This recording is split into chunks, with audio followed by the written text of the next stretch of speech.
Bismillahirrahmanirrahim. Assalamualaikum warahmatullahi wabarakatuh.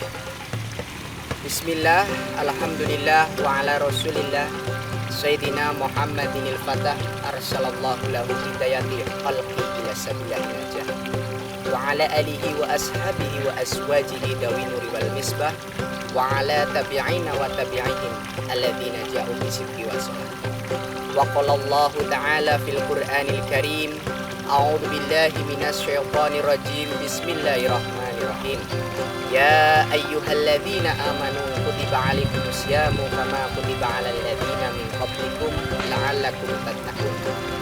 Wa qala Rasulullah sallallahu alaihi wasallam, al-jannatu mustaqatun ila arba'atin nafar, talil Qur'an wa hafidil lisan wa mut'imil ji'an wa sha'imin fi syahri Ramadan.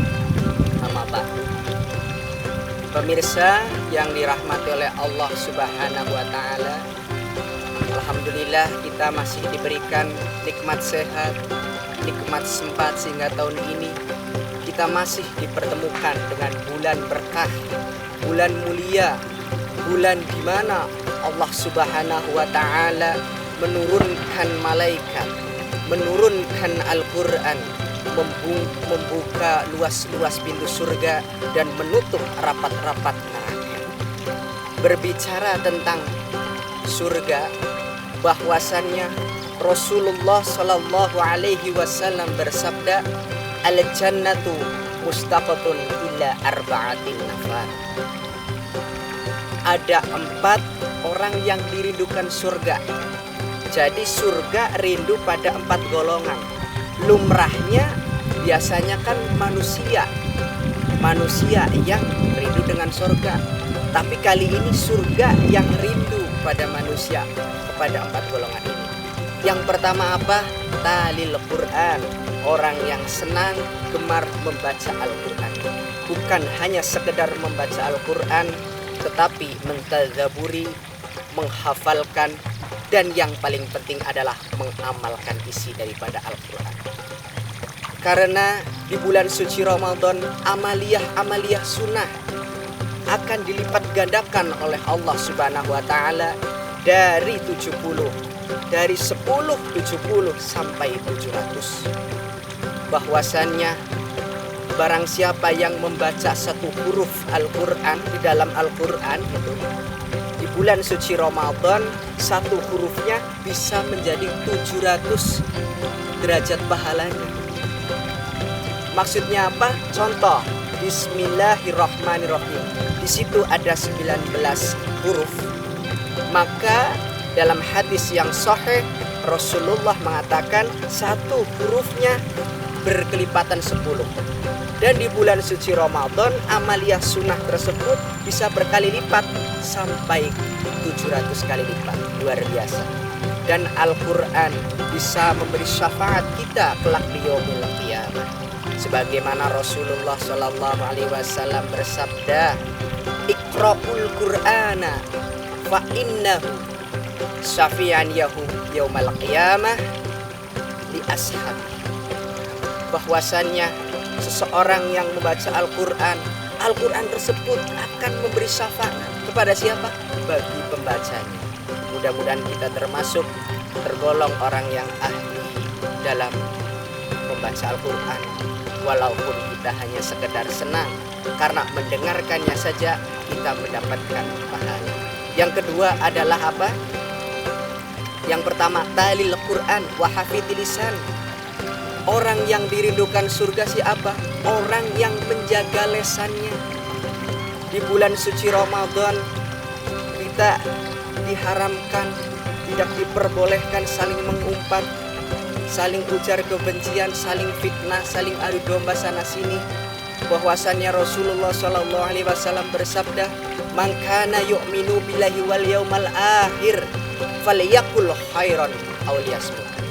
Barang siapa yang beriman kepada Allah dan beriman kepada hari akhir, hendaknya berbicara yang baik. Kalau tidak bisa baik, minimal diam. Jadi tutur kata kita bisa menjamin kita selamat.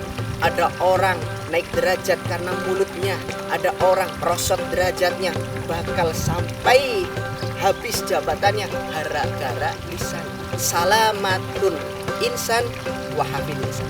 Seseorang bisa selamat tergantung dari lisannya. Yang ketiga, wa mut'imil ji'an, orang yang memberi makan kepada orang yang lapar di bulan suci Ramadan khususnya, karena kita masih di suasana Ramadan. Maka barang siapa yang memberi makan kepada orang yang di bulan suci Ramadan, maka pahalanya seperti orang yang berpuasa tanpa mengurangi sedikit pun. Bahkan Syekh Abdul Qadir Jailani mengatakan, seseorang yang memberi makan hanya sesuap kepada orang miskin, kepada orang yang membutuhkan, lebih baik daripada membangun 10 masjid jami. Yang terakhir, yang keempat adalah wasaimin fi syahri Ramadan, orang yang menjalankan puasa Ramadan. Sebagaimana orang yang menjalankan puasa Ramadan, dosa-dosa kita semua diampuni, digugur, dibusek, digepek oleh Allah Subhanahu wa taala. Sebagaimana Rasulullah sallallahu alaihi wasallam bersabda, "Man shoma Ramadhana imanan wa ihtisaban, ghufira lahu ma taqaddama min dhanbi."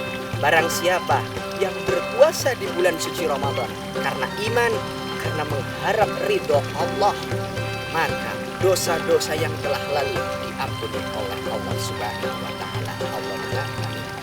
Dan di bulan suci Ramadan ini adalah bulan madrasah, bulan di mana kita disekolahkan. Sebagaimana apa? Setiap sekolah pasti ada kurikulum dan bidang studinya. Di situ ada namanya pelajaran apa? Diwajibkannya berpuasa. Berpuasa adalah menahan hawa nafsu, bukan menghilangkan hawa nafsu. Kalau menghilangkan hawa nafsu, mendingan nggak puasa.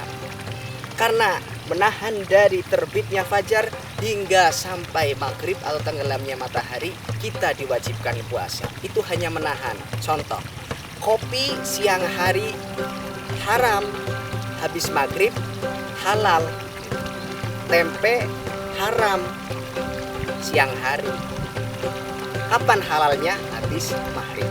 Bahkan yang sudah beristri dan bersuami itu kalau siang hari haram gitu. Kapan halalnya? Habis isya, habis tarawih, masa habis gitu ya. Bahwasannya kadang kita diuji oleh Allah di bulan suci Ramadan. Awal-awal puasa pikiran kita oleh, pergi ke dapur lihat sunlight seperti sirup marjan, pergi ke pinggiran pintu lihat kecoa mirip kayak korma. Padahal apa? Di bulan suci Ramadan kita diajak disiplin. Belum waktunya, maka belum kita membatalkan puasa. Sebagaimana puasa mengajarkan kedisiplinan. Kadang manusia disiplinnya masih takut dengan yang di atas, bukan takut dengan yang di atas ya. Takut sama atasan, tapi bukan takut sama yang di atas. Sebagaimana ada riwayat, ada anak muda dari jauh naik motor, ada lampu merah, di situ ada polisi, dia jalan terus, dihentikan polisi. Pemuda, kenapa kamu jalan terus? Karena saya nggak tahu ada bapaknya. Disiplin yang didongkrongin. Takut karena apa? Karena ada polisi. Maka di bulan suci Ramadan kita diajari disiplin dan diajari kejujuran. Di bulan suci Ramadan kita takut bahwasannya siang hari kalau nggak jujur, mau sholat duhur wudunya kumur-kumur 3 kali, keluarin 1 kali, itu namanya korupsi. Jadi di bulan suci Ramadan melatih kita untuk jujur dimanapun kita berada, karena kita tahu diawasi oleh Allah Subhanahu wa taala. Kurang lebihnya mohon maaf. Wassalamualaikum warahmatullahi wabarakatuh. Terima kasih.